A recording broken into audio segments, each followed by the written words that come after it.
Assalamualaikum warahmatullahi wabarakatuh.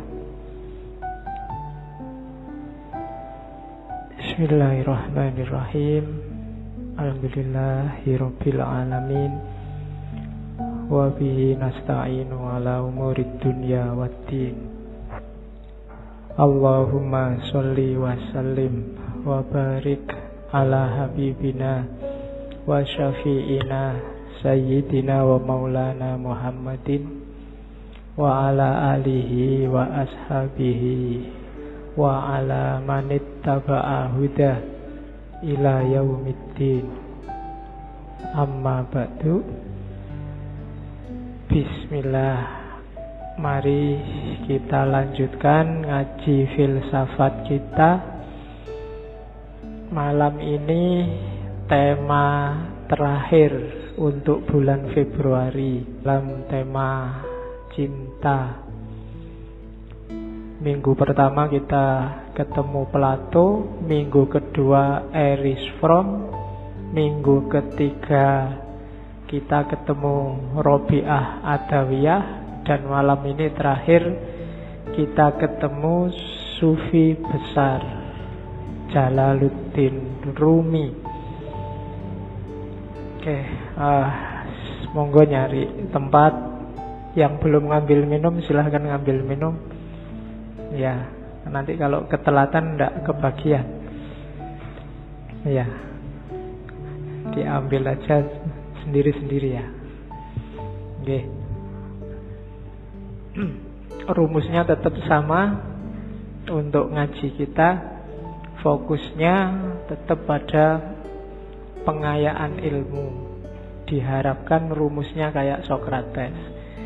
Katanya Sokrates, semakin banyak ilmunya, harusnya orang itu semakin baik perilakunya. Tambahnya ilmu harus korelatif dengan semakin baiknya amal.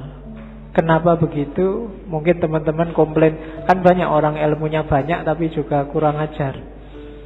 Nggak, orang yang ilmunya banyak kok tetap kurang ajar, itu kalau menurut Sokrates dia bukan orang pinter.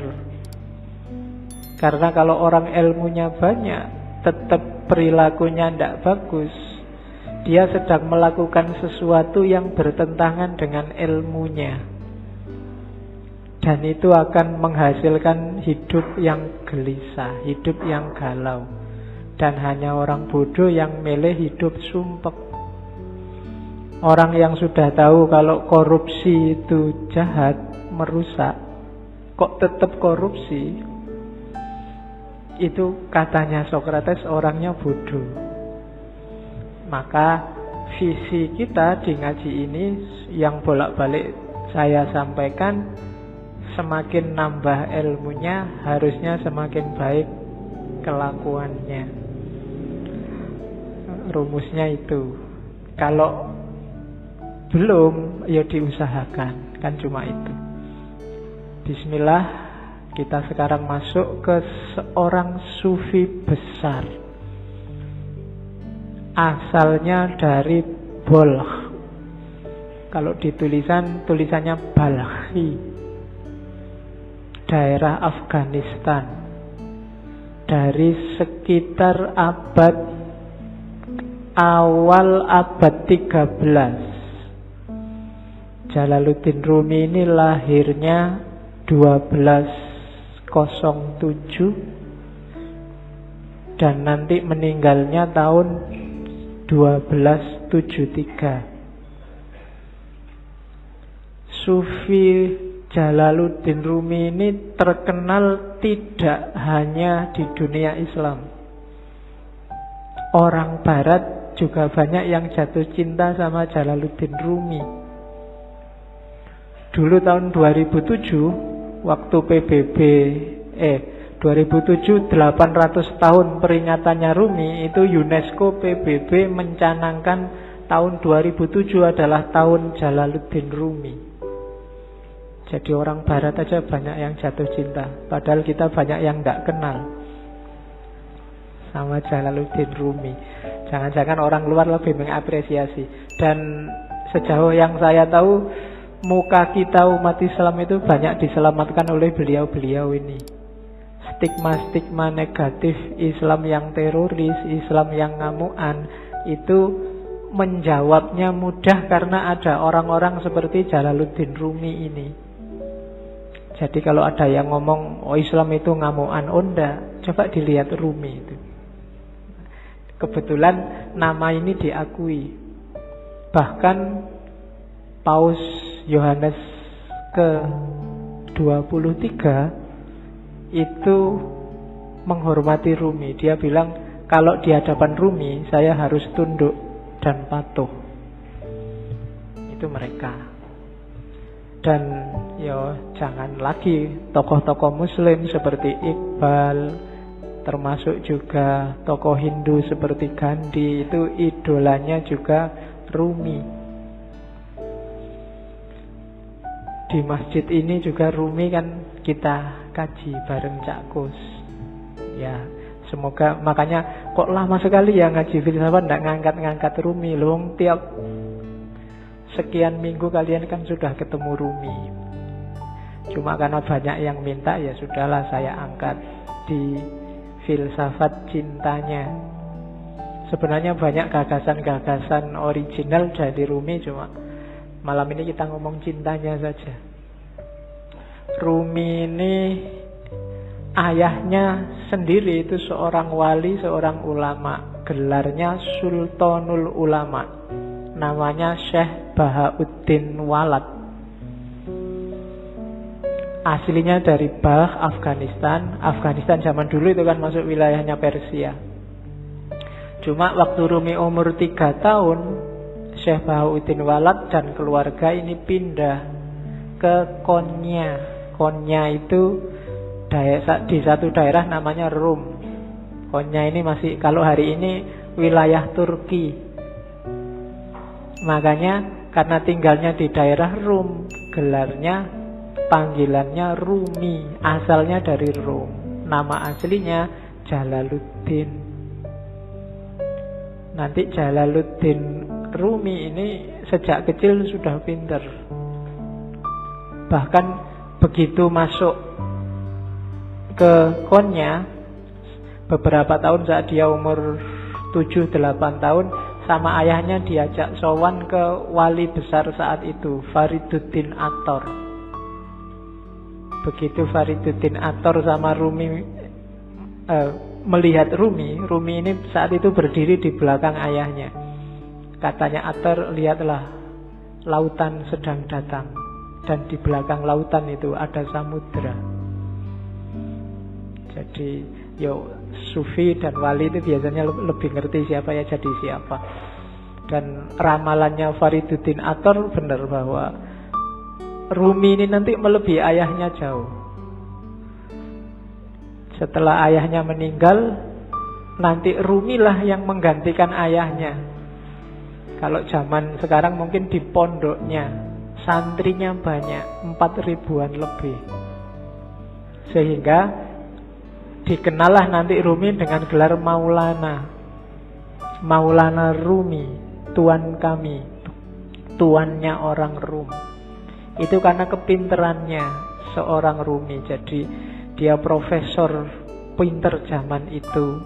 Meskipun nanti ada titik balik kehidupannya yang membuat dia jadi tidak sekedar orang pinter, tapi jadi orang sufi besar. Jadi yang bikin titik balik ini nanti ketika dia bertemu gurunya, namanya Syamsu Tabriz, Syamsuddin At-Tabrizi. Ini sufi misterius yang kemarin waktu kita ngaji Sunan Kalijogo, kan waktu Sunan Kalijogo mau naik haji ke Mekah terus transit di Malaya, di Pulau Upih itu nunggu kapal, bergurulah Sunan Kalijogo pada seorang wali yang namanya Syamsu Tabriz. Kalau di Serat Jawa namanya Syekh Sutabrid. Syekh Sutabrid ini dimungkinkan wali pengembara Syamsu Tabriz ini, meskipun ada beberapa kritik termasuk ndak sinkron tahunnya, tapi bisa jadi juga. Nah, itu Rumi. jatuh cinta luar biasa sama gurunya.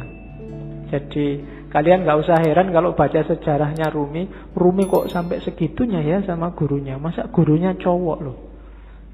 Ya kan, biasanya sing pikirannya aneh-aneh, cowok seneng cowok berarti, enggak gitu. Ya, kayak kamu kagum sama gurumu yang kamu anggap luar biasa kan juga kamu saking harapannya, saking senangnya. Dan Rumi ekstase kalau sama gurunya ini. Rumi dapat banyak sekali pelajaran dari Syamsu Tabriz. Dari situlah Rumi kemudian mulai menarik diri dari dunia ramai. Dia mulai zuhud, mulai uzlah, yang nanti memunculkan fitnah-fitnah, bikin Syamsu Tabriz tidak nyaman di dekat Rumi, terus pergi. Ketika gurunya ini pergi, itu Rumi mengalami semacam depresi, semacam stres, ditinggal orang yang paling disayangi. Mulai keluar bakat sastranya, syair-syairnya lahir. Termasuk nanti setelah ditinggal gurunya ini lahirlah tarian paling terkenal yang kita lihat mungkin di masjid ini kemarin waktu burdan kan juga ada.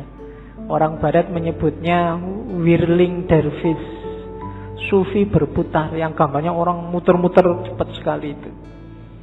Jadi itu sebenarnya waktu Rumi sumpek, suatu ketika dia ke tempatnya seorang muridnya namanya Salahuddin. Salahuddin ini pandai besi. Jadi tukang besi yang biasanya nempa besi itu. Nah, dia merenung di situ, termenung. Tiba-tiba dia dengar ketukan besi itu yang teng yang membentuk apalah kalian. Saya tidak tahu di Jogja di mana ya pandai besi. Sekarang enggak, mungkin enggak populer. Tapi dulu ada tukang besi. Nah, lama-lama bunyi ketukan ini di telinganya Rumi kedengaran kayak bunyi wirid, kayak bunyi Allah, Allah, Allah terus di setiap ketukannya, dan secara nggak sadar tubuhnya bergerak mengikuti irama ketukan besi itu. Dari situ nanti terus dia berputar. Dari situ nanti lahir whirling dervish yang terkenal dalam torekot yang di torekotnya Rumi itu namanya torekot Maulawiyah. Oke. Jadi torekot yang dikembangkan sesuai ajaran-ajaran Rumi. Ajaran-ajarannya dirumuskan sama sahabatnya yang namanya Syekh Husamuddin.